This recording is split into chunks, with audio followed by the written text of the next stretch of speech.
Ini banyak sekali hewan-hewan ya. Oh iya, sekumpulan zebra ini disebut sebagai hewan apa ya? Yuk kita cari tahu bersama-sama. Rantai makanan. Rantai makanan adalah peristiwa makan dan dimakan antara makhluk hidup dengan urutan tertentu. Berikut adalah contoh dari rantai makanan. Nah, makhluk hidup dalam rantai makanan dibedakan berdasarkan perannya ya. Yang pertama di sini ada perannya sebagai produsen, yang kedua ada sebagai konsumen, dan yang ketiga berperan sebagai dekomposer atau pengurai.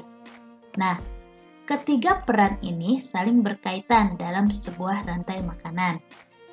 Nah, di sini ada produsen tingkat 1 yang diduduki oleh rumput ya atau tanaman. Nah, rumput ini mengapa disebut sebagai tingkat pertama atau disebut sebagai produsen? Karena rumput ini mampu menghasilkan zat makanannya sendiri. Nah, makanya tumbuhan ini disebut sebagai produsen tingkat pertama.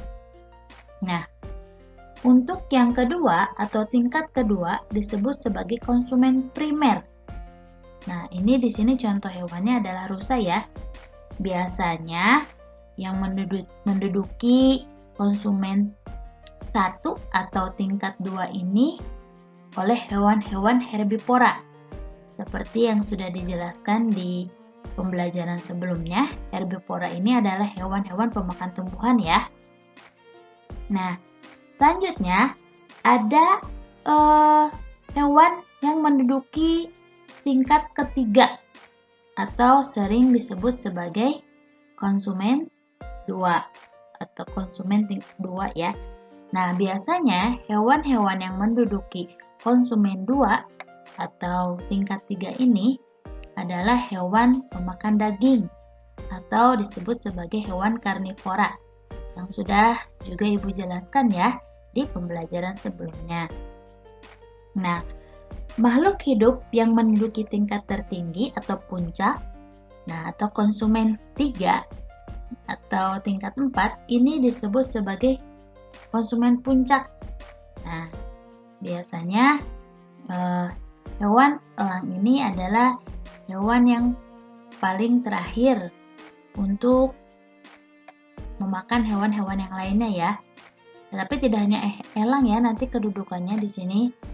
Nah, setelah itu barulah produsen dan konsumen yang mati ini. Nah, ini produsen, konsumen ini semuanya nih yang mati. Salah satunya yang terakhir ini ya, konsumen 3 atau tingkat 4 itu akan dirombak oleh pengurai menjadi zat-zat yang dapat digunakan kembali oleh produsen. Nah, ini akan diuraikan oleh apa pengurai, yaitu bisa berupa cacing, jamur. Nah, biasanya dekomposer ini atau pengurai ini akan menguraikan hewan ini ya, konsumen tingkat 3.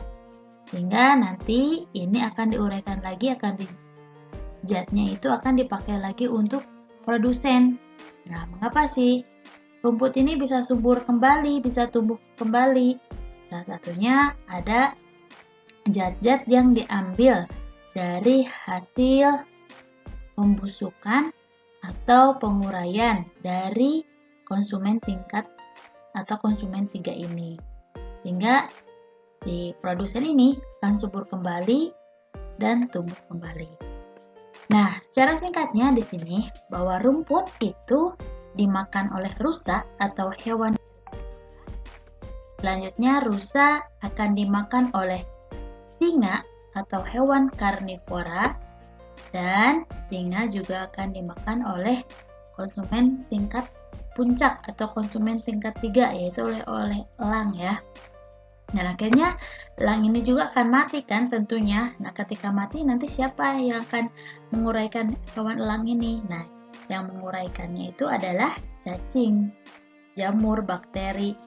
Nah, akhirnya nanti dari situ akan dihasilkan atau akan diserap lagi oleh tumbuhan, sehingga tumbuhan tersebut atau rumput tersebut akan subur kembali.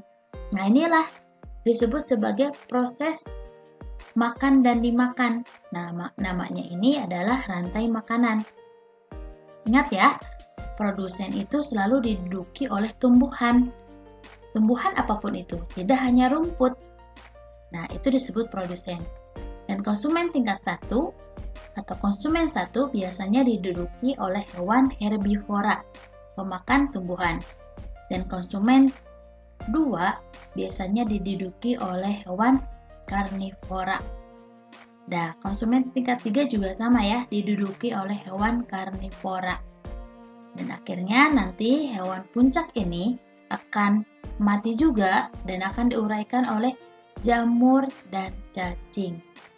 Barulah hasil penguraian tersebut akan dipakai lagi oleh produsen atau rumput ini, sehingga nanti rumput atau tumbuhan ini akan subur kembali dan akan terus menerus seperti ini. Nah, ini disebut sebagai proses rantai makanan.